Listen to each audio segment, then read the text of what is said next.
Okay, so this might be the most unhinged review I've ever done. Streets of Tarkov, ultimate settings, running smooth, no drops. Diablo 4, maxed out, no stutter, no problems. The RGB lights look cool, but this thing's built to get work done. Battlefield 5, ultra settings, triple digit frames. And it's rendering 4K 60 frames per second, DaVinci Resolve at over 170 frames per second while multitasking. This is the Gigabyte AORUS Master 18. It did great until it didn't. On paper, this laptop was a beast. It crushed Tarkov, Diablo 4, 4K editing, no sweat. It did great until it didn't. Stick around to the end and I'll show you exactly why this system ended up getting returned. As you may have guessed, I have a YouTube channel, and on that YouTube channel I like to upload 4K video. Well, my last laptop, the Lenovo, would not upload 4K video anymore. The reason being is because the NVIDIA GeForce RTX 3050 Ti GPU in it only had 4 gigabytes of video RAM. And you need a minimum of 8 gigabytes of video RAM now in DaVinci Resolve Studio 20 to have any kind of effective editing and rendering capability. So this thing would stop at 20% and crash. Every time I tried to add a transition, it would crash. Every time I tried to overlay video and B-roll video, it would crash. This thing crashed so many times, Morgan & Morgan called me seeing if I needed legal representation. When you hire Morgan, it's like bringing in Morgan to a Morgan fight. I'm John Morgan of Morgan & Morgan and Morgan and Morgan and Morgan and Morgan and Morgan and Morgan and Morgan and Morgan and Morgan and Morgan and Morgan and Morgan and Morgan and Morgan. So as my mom and dad would say, right before they tucked us in at night, Morgan and Morgan and Morgan and Morgan and Morgan and Morgan and Morgan and Morgan and Morgan and Morgan. it's a family tradition. Morgan and Morgan Morgan. and Morgan and Morgan and Morgan and Morgan and Morgan and Morgan Morgan and Morgan and Morgan and Morgan. And if you just want to say Morgan, that'd be great too. DaVinci Resolve would freeze, crash, or stutter constantly, and I couldn't get anything done. I spent an entire day trying to render video on this thing. So I needed some serious horsepower for editing and rendering. Gaming was a bonus. That's why I picked the Gigabyte AORUS Master 18. This thing has an NVIDIA RTX 5090, has an Intel Core Ultra 9 275, and 64 gigabytes of RAM. It's also got 2K mini LED screen to boot, and it's always got room to expand. So next thing I did was unbox the laptop. It's a pretty solid, clean design. The power supply is a brick, weighs a ton, came with extra stickers, came with a good user manual. The laptop came wrapped in this kind of felt-like stuff. I'm assuming it was ESD. And once I got it out of that ESD stuff, I noticed that it was also in between the lid and the keyboard, which is good because I still keep it between the lid and the keyboard while I travel to keep the keys from digging into the screen. So while Windows was setting up, I got the cooling fan unboxed. This thing's a beast. It's a big radial fan design. It's got dust screens on the back of it, and those dust screens keep the dust from going up into your laptop while it's cooling it. I like that because laptops gather dust.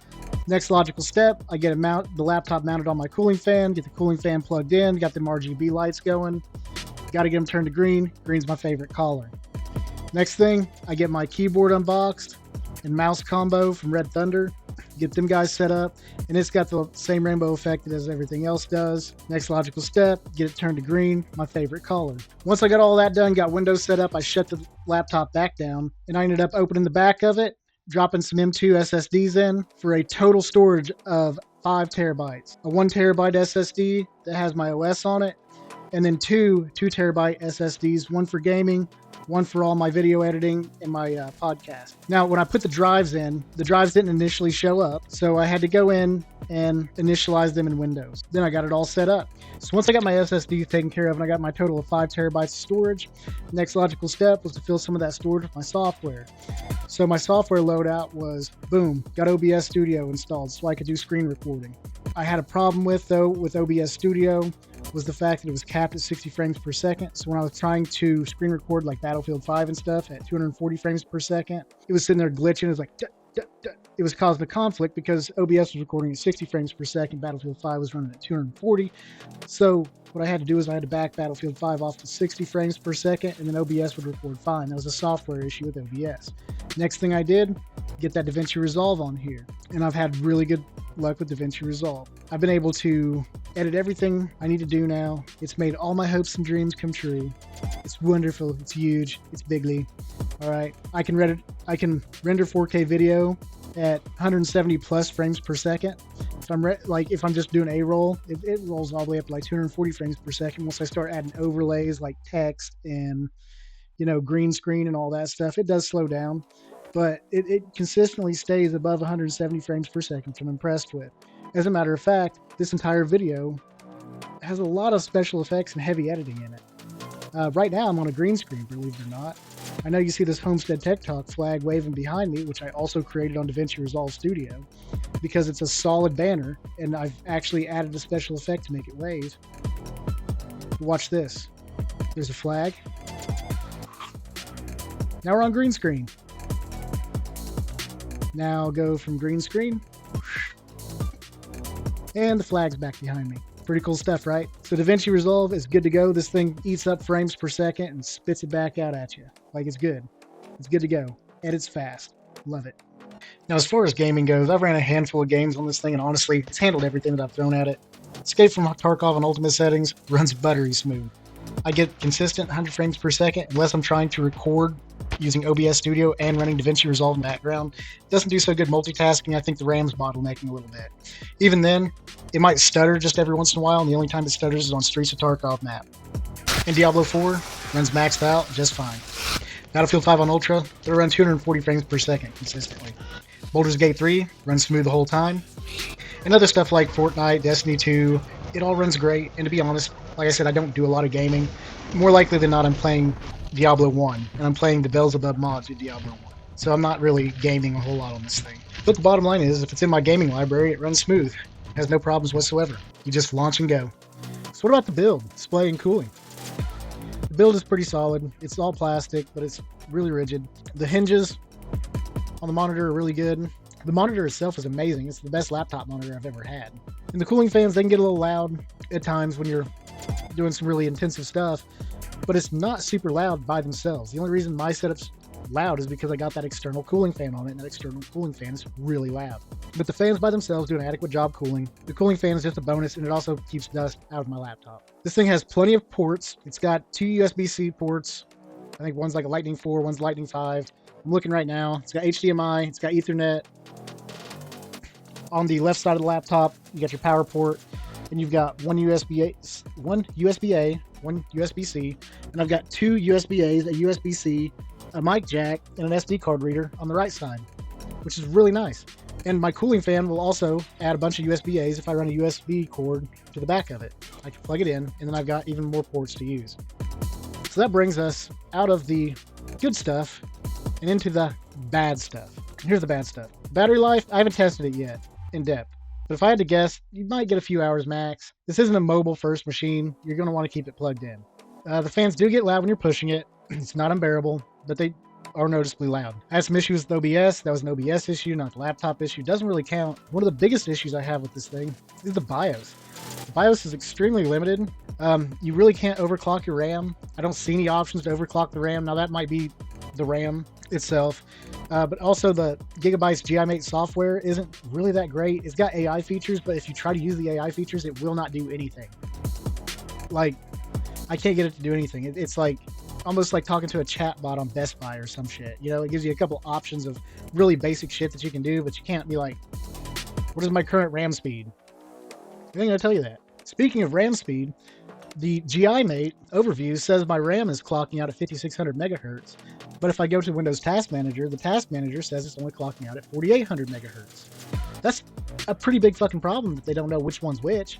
I would probably take Windows Task Manager on it and say it's 4800 megahertz. And then you go to the BIOS to try to overclock it, and you cannot overclock your RAM. To be fair, I think that is a Core Ultra 9 issue. I've been digging into it a little bit, but I haven't dug into it super deep.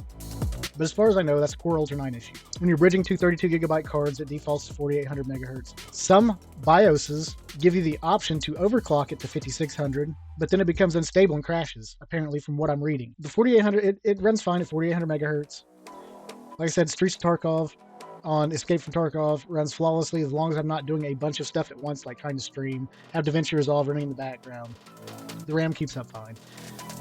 I haven't had any problems with it, but you know, it is what it is. One of the biggest downsides of this thing is the expense. Now this laptop itself, just a laptop, brand new, I think was $4,300 from Best Buy. The next nearest competitor I was looking at, like Zydax, this exact same computer in Zydax is $5,300. And I really couldn't find anything that had an RTX 5090 in it from Asus or anybody else at the time of this recording. At a minimum, $700 cheaper than any other laptop with the same hardware you got. And the screen, I did have an issue with the screen. I left Battlefield 5 up in the menu at 240 hertz for just a little bit. I think I walked away to help Diana with something, came back, and it was burned in. So the Battlefield 5 was burned in, and the screen was just sitting there flashing. And I couldn't really do anything with it. So I tried recording with OBS, and it wasn't picking it up on OBS, which tells me it wasn't a hardware issue. It wasn't a software issue, it was the monitor. So I had to completely hold that power button down until the keyboard's flashed, hard reset it, and then I left it up with a white screen for a couple hours and it reset itself. But that is something to keep in mind with this monitor, is that it can burn itself in if you're not careful. And with that, here's my final thoughts on this thing.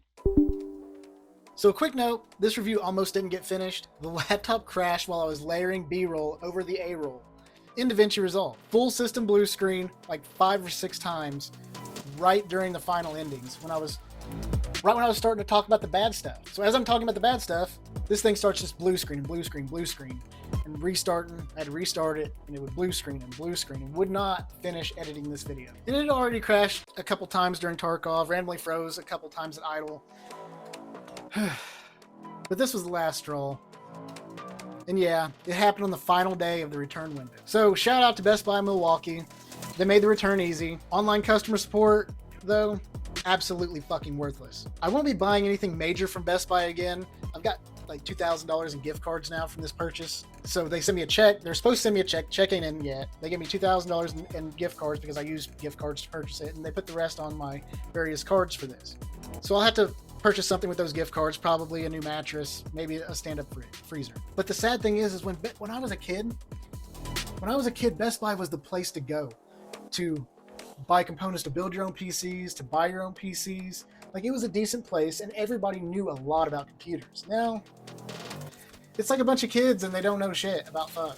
I don't know shit about fuck. And Best Buy's really went downhill, in my opinion. And that's unfortunate. So that's why I returned this Gigabyte AORUS Master 18 laptop. It literally took a shit while I was editing the video review for it. Look, I didn't want this to be a teardown, but in the end, this thing tore itself down. Let me know your thoughts in the comments. And if you found any use, or if you like this video, please like, subscribe, throw me some comments, give us a high five. If you didn't like it, do the opposite. And with that, I love y'all. I'll see you.